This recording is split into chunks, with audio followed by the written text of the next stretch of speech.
Do you regret ever getting involved in... I didn't have a choice. It got bad when I was about 15 years old. Help me raise $100,000 as soon as I can so I can move to an undisclosed location where I am safe. They had cops come and check for a rope in my garage saying I wanted to hang myself. And she eventually said, look, they are little people who should not be at an adult party. We intend to name people in these lawsuits. We're not going to do it in interviews. We're not going to do it without doing our due diligence, because obviously, these types of allegations are very hurtful to people. And of those 8, how many seemed to be potentially minors? 2 to 3, possibly 3. 25 new lawsuits detailing Diddy's alleged sexual abuse of minors have just been filed, and A-list celebrities, including 50 Cent, are now speaking out about how Diddy would coerce young stars like 13-year-old Justin Bieber and 9-year-old Aaron Carter to commit sexual acts. Hollywood's darkest secrets are being revealed in what is turning out to be the scandal of the century. Stay tuned with us as we peel back the layers of 50 Cent's recent interview revealing Diddy's horrifying connection with Aaron Carter's death. I go on my Twitter and I see people saying, you look like you have AIDS, you should go die. I don't understand how I dedicated 22 years of my life to my fans, and now they turn on me. Do you regret ever getting involved in... I didn't have a choice. It got bad when I was about 15 years old. Aaron Carter rose to fame as a child, releasing his self-titled debut album at the age of just 9, and later becoming part of one of the most successful music stars of all time. On one hand, Aaron was on his way to becoming a legend, allegedly making over $500 million at one point. But on the other hand, Aaron was being manipulated and assaulted by the rampant sexual abuse culture in Hollywood. Allegedly, even Aaron's parents knew about his struggles with mental health and abuse, but they refused to take action. Aaron Carter begged for help in front of the world. He begged for financial support to help get him a private security team to keep him alive. He said on numerous occasions, if anything happens to me, I promise you, I am not suicidal. And no one said anything. Silence breaker for my brother, who is a artist, and they're after my life. My whole family is after my life, and they're setting me up. And Sony Records owes me $3.5 million, and they don't want to pay me, and it would be in their better interest, just like Michael told me. They owe me money and they're trying to off. And I'm begging you and I'm pleading you, help me raise $100,000 as soon as I can so I can move to an undisclosed location where I am safe. They had cops come and check for a rope in my garage saying I wanted to hang myself. The one person who was aware of Aaron's struggle was Justin Bieber. Justin had faced the same abuse struggles as Aaron, so he knew just what the young star was going through. Justin had signed with Scooter Braun at the age of 13 and had immediately been handed over to Diddy by his manager Usher. Hollywood loves preying on children, and Justin Bieber and Aaron Carter had unfortunately turned out to be victims of one of the most prolific abusers of all time. I was flown out to Atlanta by a manager. His name's Scooter Braun. Flown out to Atlanta just to meet with him and meet different producers and different people. I was actually going to meet Jermaine Dupri at his studio, and who rolls up? Usher in his Range Rover. It rolls up, and I was like, "Is that who I think it is?" And Scooter was like, "Yeah." And so I ran up to him and I was like, Usher, I love your songs. You want me to sing you one?" And he was like, "Let's just go inside, little buddy. It's cold out." So the politest possible way he could say no, he did. And I was like, wow, he just turned me down. And I was a little disappointed. He had to go into a studio session, so I was like, whatever. And a week later, he actually watched my videos with my manager and was like, oh my gosh, why didn't I let him sing? So flew me back to Atlanta where I got to meet him again. And he wanted to sign me.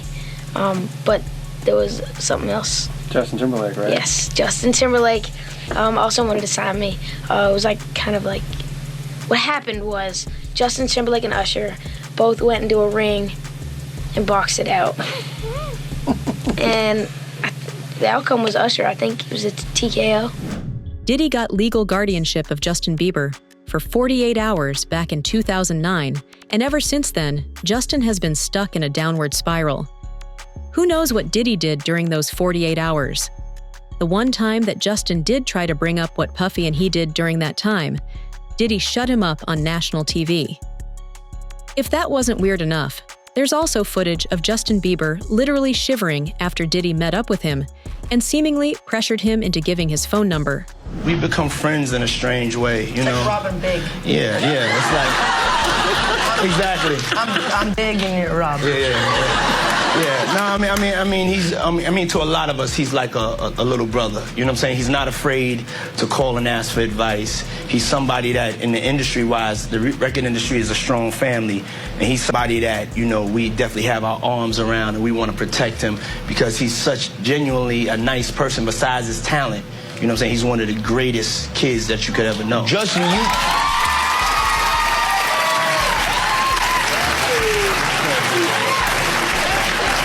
You know, Diddy bought his son a Bentley. Maybe, you know, he could buy you one also while you're out. Got me a Lamborghini. Oh, well, that's nice. I haven't gotten it yet, though. Yeah, I know. When is that coming, that Lamborghini? We talked about this last time. He had the Lamborghini for a day or two, and he had access to the house, and he knows better than to be talking about the things that he does with Big Brother Puff on national television. Apparently not. Some things, everything ain't for everybody. What's up, man? You good? I'm good. How are you? All right, young brother, everything's good? Everything's Selling great. out arenas and everything? Starting to act different, huh? No, you ain't been calling me and hanging out the way we used to hang out. Well, I mean, you try to get in contact with me, you know, through all my, partners and whatnot. Mm-hmm. But you never really got my number, so. Right. Okay. My number? Yeah. I'm gonna tell you my number. Yeah. It's 55. What Justin Bieber and Aaron Carter went through wasn't their fault. It was the duty of the people that were around them to keep them safe. But rather than keeping them safe, these are the very people that led them to danger. Allegedly, Usher was the one that handed Justin Bieber over to Diddy, and without him, Diddy would have never been able to abuse Justin. Actually, someone made reference to the fact that Diddy trying to get at Bieber the way he was trying to get at Bieber was looking a little predatory.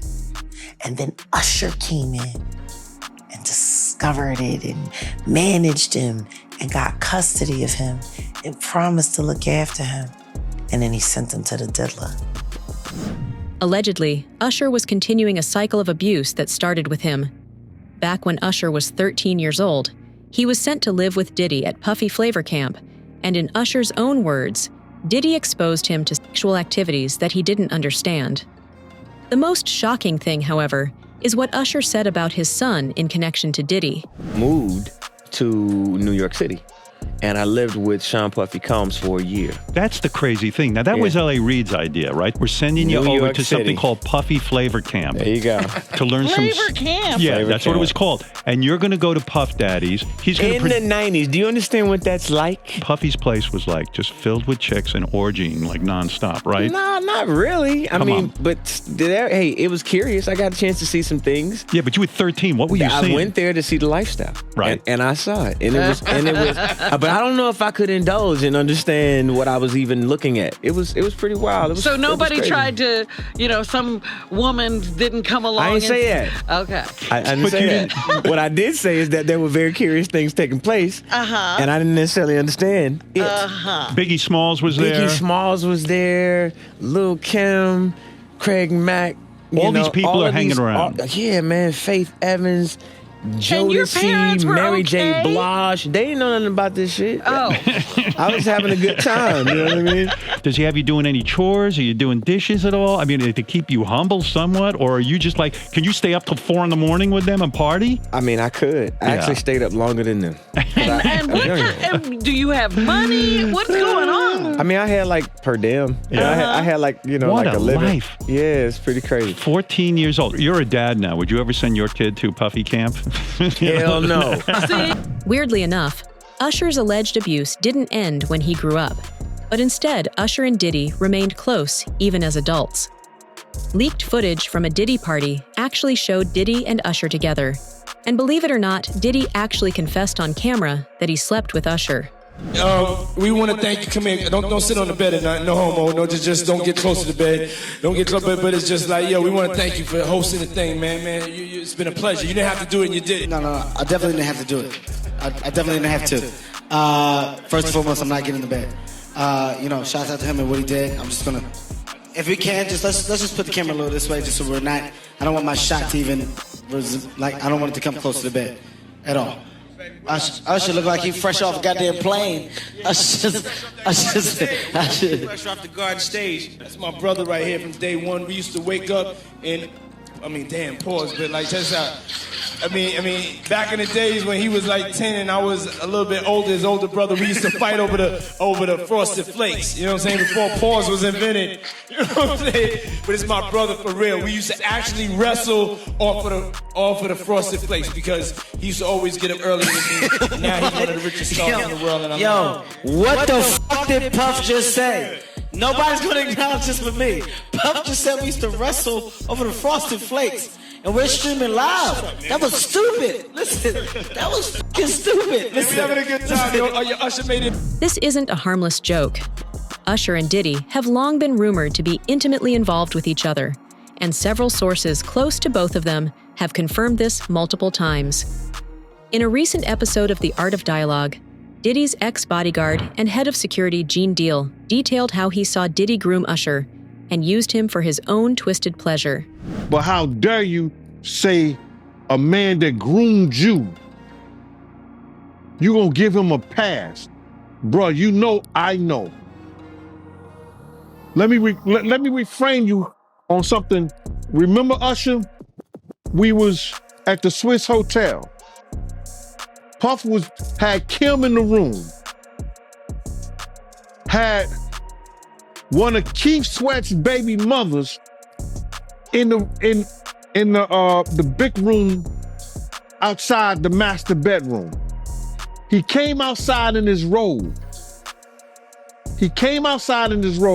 She gave him a fellatio right there. His back was turned to me. She gave him a fellatio. You knocked on the door. I came and opened the door for you. Puff went in the room. You came in the room and kissed that girl dead in her mouth. Now I'm telling that because you taking up for somebody that you know and a lot of more people know didn't do you right when you was at Diddy camp. As we peel back the layers and take a deeper look at this maze of lies, we see that there are victims at every corner. From some of the biggest A-listers in Hollywood being victims themselves, it's no surprise that everyone has been silent. Who knows just how deep these lies run, and just who is the mastermind behind this sick tragedy? A lot of people have been trying to drag Justin Bieber into this situation because there's a lot of suspect looking videos with Diddy and Bieber in it, and they're making a lot of allegations. Mm-hmm. Same way they made allegations about Usher when Usher was younger. Do you think that there's any credibility to these allegations? When there's smoke, there's fire. Why would Diddy be tapping his kid in his chest to see if he wired? And asking him, are you wired? Why would he be confronting that kid? Why would Justin Bieber make a song about, what is it? I got smashed at a Diddy party or something like that? Why? There's reasons behind all this. So, where there's smoke, there's fire, Cam. I wouldn't put it past him. Yeah, Justin, he's been real quiet about this. I think like a lot of the other celebrities. I was reading some, Cam, and the kid say, after he went to Diddy camp, he started using drugs so heavy and was smashed every day.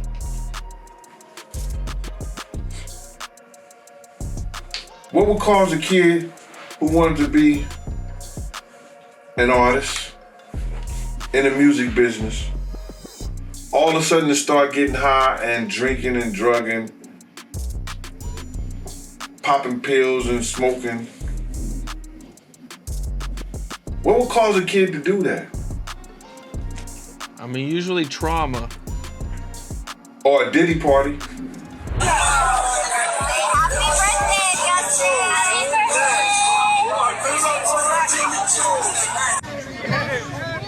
Welcome to the family, John.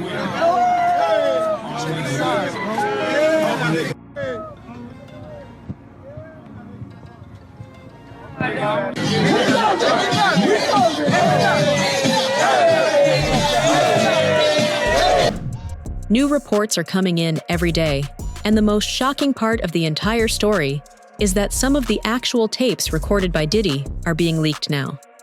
After a tape featuring Usher and Kevin Hart came forward, 6 more tapes showing minors and Diddy being involved in intimate sexual acts have been found. These tapes have been authenticated by TMZ and allegedly show Diddy engaged in a threesome with minors.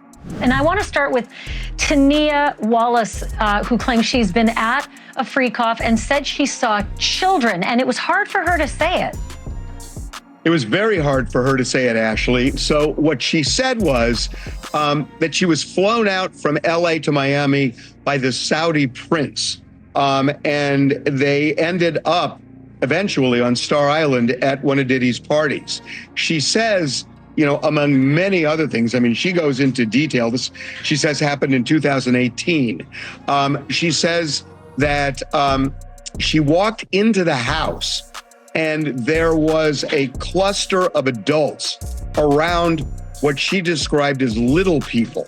And they were dressed up as Japanese Barbies. I forgot the name. It's Harak something. You can help me out here. It's a certain type of Barbie. Anyway. I know the name, but I've forgotten it. But go ahead.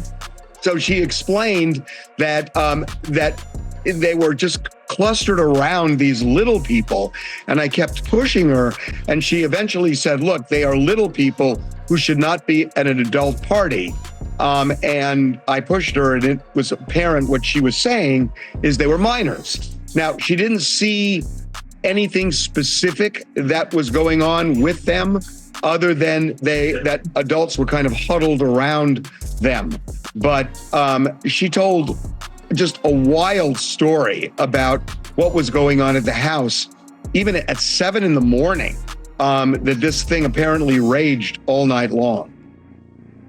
You know, it's amazing. TMZ always gets such great scoops, and this one might be one of your best as well. You got a hold of one of the freak off tapes. Your producers have seen it. The description is, and I'll quote, it's porn directed by Diddy himself. And a male sex worker really sort of walks through what happened in the experiences that he had. They didn't sound illegal, but they sure seem to comport with a lot of the other stories that have been told.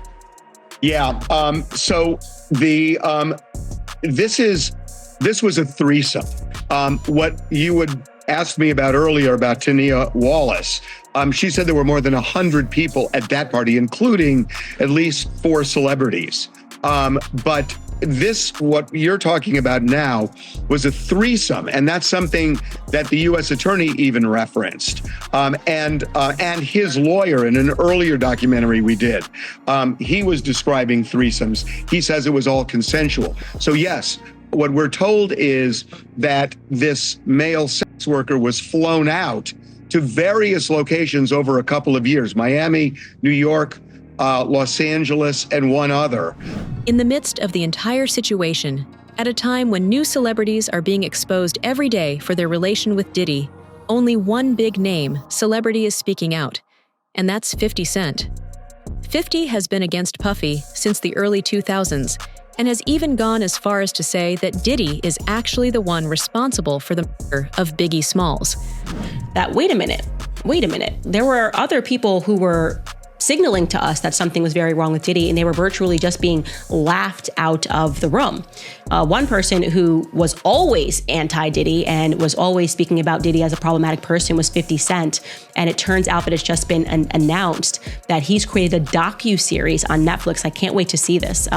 And he is saying that it's a complex narrative that spans decades, which we are obviously realizing this, which should really make it clear to you that Hollywood is a tremendous evil. Everybody colluded to protect these secrets. They all were aware of it and few spoke out. So Netflix is producing the docuseries from Curtis Jackson, 50 Cent, about the charges of sex trafficking and racketeering, as well as sexual assault and violent abuse allegations against Diddy Combs. And Alexandria Stapleton will be directing the project. I will be definitively watching this. They describe this as a story with significant human impact. It's a complex narrative spanning decades, not just the headlines or the clips that we have seen so far. And 50 Cent is exclusively speaking to Variety, saying that he remains steadfast in his commitment to give a voice to the voiceless and to present authentic and nuanced perspectives. While the allegations are disturbing, we urge all to remember that Sean Combs' story is not the full story of hip-hop and its culture. We aim to ensure that individual actions do not overshadow the culture's broader contributions. Now, I would actually beg to differ. I would beg to differ on this because, like I said, I read that book, Hollywood Babylon, and as it traced, and again, that was movie culture, so they were kind of getting into the beginning of film, silent films, and making it clear that it was the carnies, the carnival people, the freaks that established Hollywood, and they were creating characters, and these people were drug addicted, sex addicted, and essentially they turned them into stars on screen because in many ways they wanted to emulate, mock, and destroy the church. Allegedly, Diddy was even romantically interested in 50 Cent and invited him out to go shopping, but 50 said no. Ever since then, 50 has tried to avoid Diddy, especially because of his connection to the death of Tupac and Biggie. Now, Fifth, when you continuously call Puff gay, does that affect your relationships in Hollywood? I don't call him gay. I said, Let me read it, Fifth. Oh my God. Sorry I can no longer help you guys. Soon you will all be gay and happy. You are all now left under leadership of Puffy Daddy. Report to the nearest rainbow. Dinner Thieves in theaters January. That's why he says things. He doesn't even know what he's saying is like fruity. You know what I'm saying? Like, he says something fabulous and he goes, but me and you, we ain't party. Like, we need to party. What is he talking about? That's the kind of stuff that when people say that to me, I get a little uncomfortable. I get uncomfortable. Like he said something to me one time, a long time ago, at Chris Lighty's wedding. He told me he'd take me shopping. I looked at him like, what'd you just say? Let me move, man, before I do something. You're gonna make me mess up the wedding. Oh, that's a nice gesture. Let me get out. No, dude, take me. That's what a guy says to a girl. Why is no one except 50 speaking out about the abuse that went on behind closed doors? Are they silent, or is it something bigger? Allegedly, celebrities are scared to speak out about Diddy because of the dirt he has on them. Diddy had a habit of recording everything that went on at his parties and using the footage of blackmailing people later. Even if his guests hadn't done anything, he would drug them and make them think they were doing something illegal. He saw what he did to Cassie. With the kicking, the punching. They saw what they did to Cassie. They know that nobody in America liked that. So now, these people are represented by a brand. Whether it's something about the music, clothing, movies. They're not gonna come out and speak on nothing that has anything to do with them. And they praying that they not on the tape doing crazy stuff, being oiled up in the whole 9 yards. They praying. So until the feds say, hey, yo, listen here. We got you on, hey, buddy, we got you on this tape, and girl looked like she was pretty young. We're not gonna show it, but we need you to come and testify against Brother Love, P. Diddy, Puff Daddy, Sean Combs. That's when they're gonna start talking. And they're not gonna be talking in his favor. When the feds come to them and show them what they got on tape. Because if he had 250 tapes all over, 250 cameras all over the house, somebody got caught stealing a cookie out the cookie jar. It could be your favorite pastor. It could be your favorite politician. But they didn't think they was being watched, and Brother Love was watching.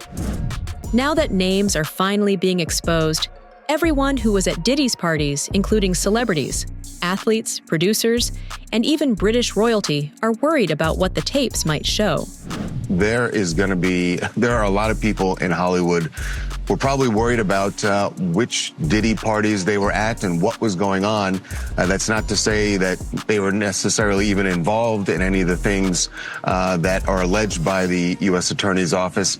But if you're at that party and it turns out that that's when he set up one of these freak-off sex parties, or that it was going on in another room and you didn't know about it, there's a good chance that you're going to be called by the U.S. Attorney's Office.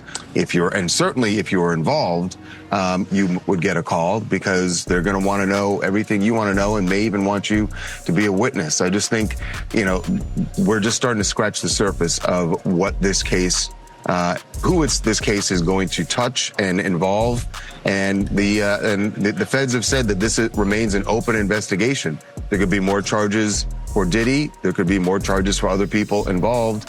And usually the way this works is once they find out other people are involved or were witnesses, they bring them in and they sort of lean on them, and it's sort of like, you're going to cooperate with us, or there's a possibility that you could face charges. So this is going to be a slow developing case here, because we're just getting started. And I don't see how this trial begins anytime before next year. As more and more victims come forward, new lawsuits naming Diddy as their defendant are coming forward. Houston-based lawyer Tony Busby has allegedly filed over 25 cases against Diddy, and according to his firm, more than 1,000 victims have come forward and are being authenticated. Most of these victims are actually minors that were coerced and manipulated by Diddy and other executives at Bad Boy Records.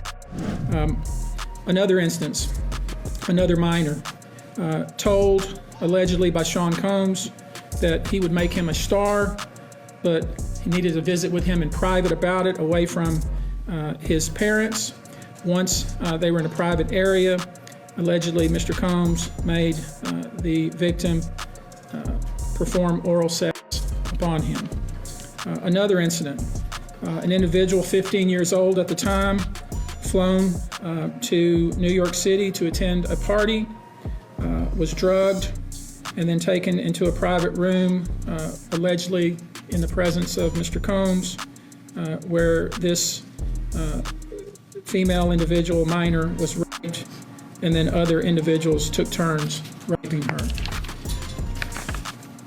Another individual, 26 at the time of the occurrence, was picked up allegedly by Mr. Combs and several other people in a black SUV from the airport, was given one drink in the SUV, and then literally woke up the next day not knowing what had happened, but with pain and damage to both her vagina and her anus, where she then went to the hospital. She was missing her underwear and her shoes. Another instance, an individual, this time not a minor, attended a group dinner, allegedly with Sean Combs in Miami. She wasn't drinking because she was pregnant, but whatever she drank at the table, apparently, at least according to her, was laced with something. She blacked out, and she woke up in the same bed, again, allegedly, with Mr. Combs in his mansion in Miami. Her vagina and her anus were torn and sore. These executives are all going to be named in the upcoming lawsuits, and once the United States Attorney for the Southern District of New York files charges, all of these defendants are going to be named publicly. We intend to name people in these lawsuits. We're not going to do it in interviews. We're not going to do it, without doing our due diligence, because obviously, these types of allegations are very hurtful to people. if they're not true, and very hurtful, frankly, if they are true. But if they're true, you shouldn't have been in the room and you shouldn't have been participating. So I anticipate that we're going to start filing lawsuits, and it may not be big names at first, but we have a long list of names. And you might imagine in situations like this, that when a victim tells us that this person was in the room or this person participated, we want to do as much due diligence as humanly possible before we file that case, because in the United States, in almost every state, public filings are in fact public. And, when you name somebody in a lawsuit, the press is going to pick it up, and we're aware of that. So we're going to make sure that we dot our I's and cross our T's. And I expect that there will be some people named in these lawsuits that will raise some eyebrows. Diddy's victims are here to get justice, and they're ready to do whatever it takes. Natanya Rubin, a woman that was allegedly shot by Diddy in 1999 during a shooting with J-Lo, says that she is willing to get the bullet fragments lodged in her skull removed if it means that Diddy will be brought to justice and will have to answer for his crimes. Supporters of Sean Diddy Combs have come forward since our interview with Natanya Rubin, and you remember we talked to her. She says that Diddy is the one who shot her at that club. But the supporters are now saying that Diddy didn't even want to take a plea deal in the 1999 club shooting because he was, quote, so sure of his innocence. They also said that information from someone who is claiming things that aren't true, who's looking for a payday. They said payday is not going to change that. Natanya Rubin joins us once again now. Natanya, we appreciate your time again. First of all, I want to know your reaction to these people now around Diddy who are coming out in support of him, saying that he was so sure of his innocence and that that's the reason he didn't take a plea deal in the case that you were involved in where you got shot. So first and foremost, Brian, thank you for having me back on. And I give very little credibility to what they're saying because while everyone else is Monday morning quarterbacking, I am the survivor. And it is my assertion wholeheartedly that Mr. Combs was inappropriately charged originally. His charges should have mirrored that of Mr. Jamal Shine Barrow. He should have been charged with attempted murder, a reckless endangerment, criminal possession of a weapon, and firing that weapon in an open environment. And you bring up Shine. One of the questions that I've gotten several times since the last time we spoke to you is that people want to know whether you believe that Shine was convicted of a crime he didn't commit because he is the one who ultimately... Absolutely not. Jamal Shine Barrow admitted on the Combat Jack podcast back in the days, rest in peace to Combat Jack, he admitted that he fired his gun and shot Julius Jones in the shoulder. Mr. Combs did not have accountability for what he did. I physically, who better to tell you what happened than the person who got shot smack dab in between my eyes? Back then, Natanya, do you feel like they had made up their mind about who they were going to blame for this before they even talked to you, or? Listen, here's what I know beyond a shadow of a doubt. Respectability politics. He was a notable figure. He was a multimillionaire. He had popularity, fame, all of a perfect storm of you get away with it. We know the country we live in. Unfortunately, those who have the money can oftentimes get away with their crimes. Unfortunately, and those who don't have the same social ranking are overlooked. And that's what has happened. By the grace of God, God saw fit to keep me whole, keep my mind sane and functioning, and keep me alive for such a time as this. And make no mistake, the gravity of the danger and the peril that I face and that I'm exposed to for having my say now, for what was done to me 24 years ago is not lost on me. But let me make clear beyond a shadow of a doubt. I am not now, nor have I ever been suicidal. I love life. And I'm grateful that God spared my life back on that fateful day on December 27th, 1999. I'm a living miracle. Most recently, Courtney Burgess, a court witness that has allegedly testified in front of a grand jury, says that he is in possession of 8 videotapes that show Diddy victimizing minors while under the influence of drugs. According to him, Diddy forced the minors to use drugs so he could coerce them into saying yes. And those statements include descriptions of what the witness says he saw on those tapes. So I asked him about that, and he answered what he could, given the limitations imposed on him after testifying before the grand jury. Out of those 8 videos, 8 celebrities, 6 men and 2 women how many of those 8 celebrities were close to being underage or potentially underage? 2 males. 2 males. And of those 8 celebrities, how many of them were intoxicated or under the influence of drugs? This is going to be all speculation. I just want to preface it by he wouldn't know if they were. Right. Sure. Appear to Let be. me rephrase it. Based on, yes. Understand. Out of the 8 celebrities who were recorded having intimate relations with Sean Combs, how many of them appeared to be either inebriated or intoxicated or under the influence? All of them. All of them. Out of those 8, how many appear to be potentially victimized? How many might have been victimizing? I think all, to be honest, all. Were victims They or victims. were perpetrating? Victims. They were all 8 were victimized, Yeah, meaning this was happening to them and they were inebriated. Right. Not knowing, I guess, how much proof it was in it, what they was doing. And of those 8, how many seemed to be potentially minors? 2 to 3, possibly 3. FJ Records. Mm-hmm. You made a lot of allegations, right? Are you expected to eventually turn those things over, or? Well, that's what we're going to head over to do now. So we have a hearing now to determine what we're going to do in terms of what documents we'll have to turn over and what documents we do not. So why were you in court today? Just to give testimony to the grand jury. He was subpoenaed by the court, so as we all know, if you don't answer a subpoena, the marshals will come to your house as they came to his house and they will bring you here. So that's why we're here today. I know you can't mention celebrities per se. You did mention some in the interview. So just to clarify, you can back that up with actual factual footage. We have, it's things that we have, but we got to go to the other courthouse. So I don't know if that's any more questions, but we kind of got another hearing to go. Are you nervous or do you feel cool? Nah, I ain't never nervous. The only thing that's fair to me is God. I know you did mention what was on the flash drive before.